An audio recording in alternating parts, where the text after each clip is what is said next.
And now the man who travels over 400,000 miles each year, the travel detective, Peter Greenberg.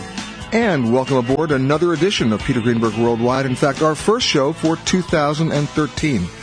Hard to believe, but we have another year. And let me tell you where we are, because literally starting the new year, we start right back in a very familiar location for many of you. 40 degrees, 42 minutes north, 74 degrees, 0 minutes west. We're coming to you from New York City, and in particular, way downtown near Wall Street. In fact, we're coming to you from the oldest restaurant in America, Delmonico's.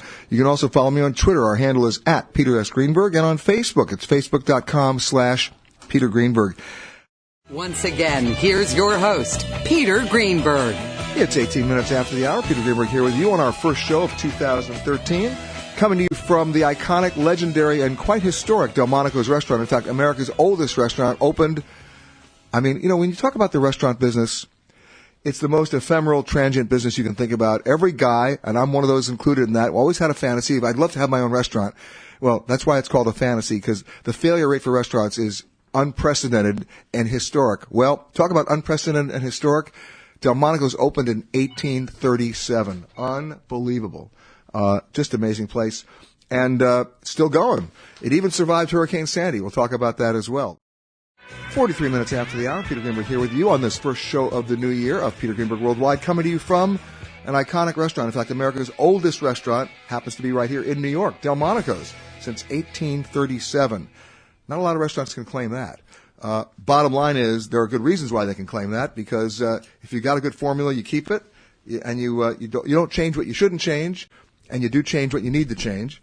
And joining me now, the executive chef of Delmonico's, Billy Oliva. How are you, man? I'm very good. Welcome to Delmonico's. Yeah, and how long have you been here? I'm here about 4 years. So you're a baby. Yeah, exactly. But I mean, what brought you here? Wow. And what was the attraction of Delmonico's? Because I would think that in this world of star chefs, in this world of, you know, everybody being on television, everyone wants new cutting edge, new this.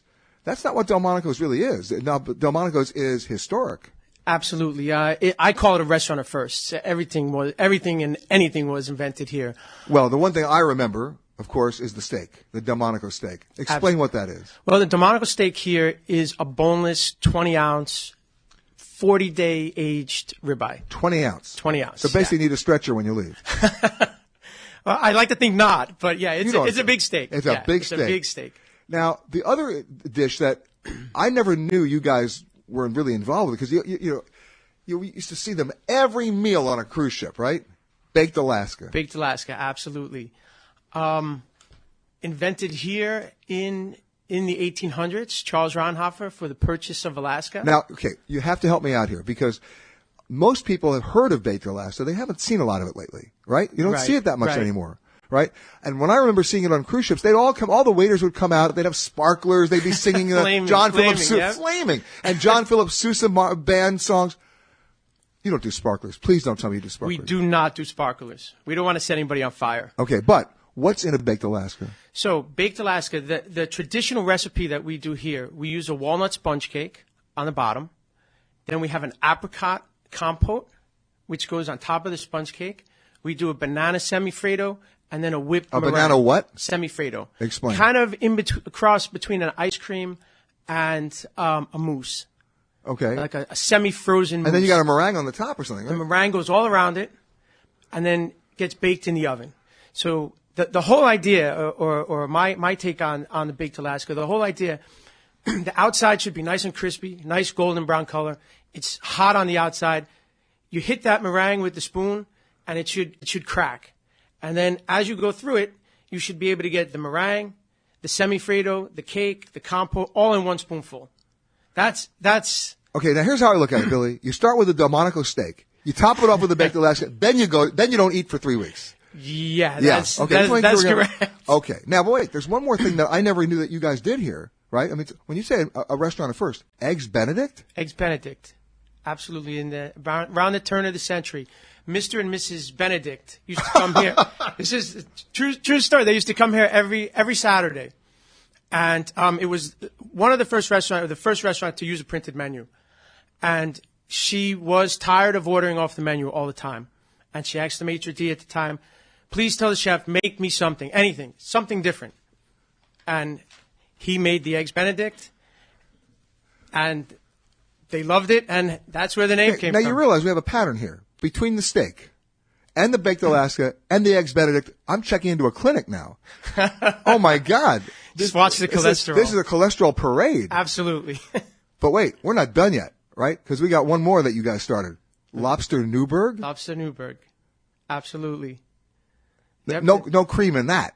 Just a little. Yeah, just a little. Unbelievable. We've kind of lightened it up.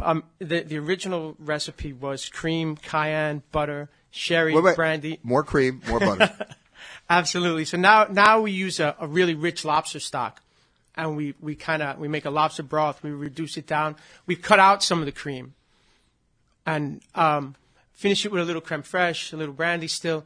But we've made it a little bit healthier. Oh, stop. Look, I have to ask you this. You said you guys went to printed menus what year?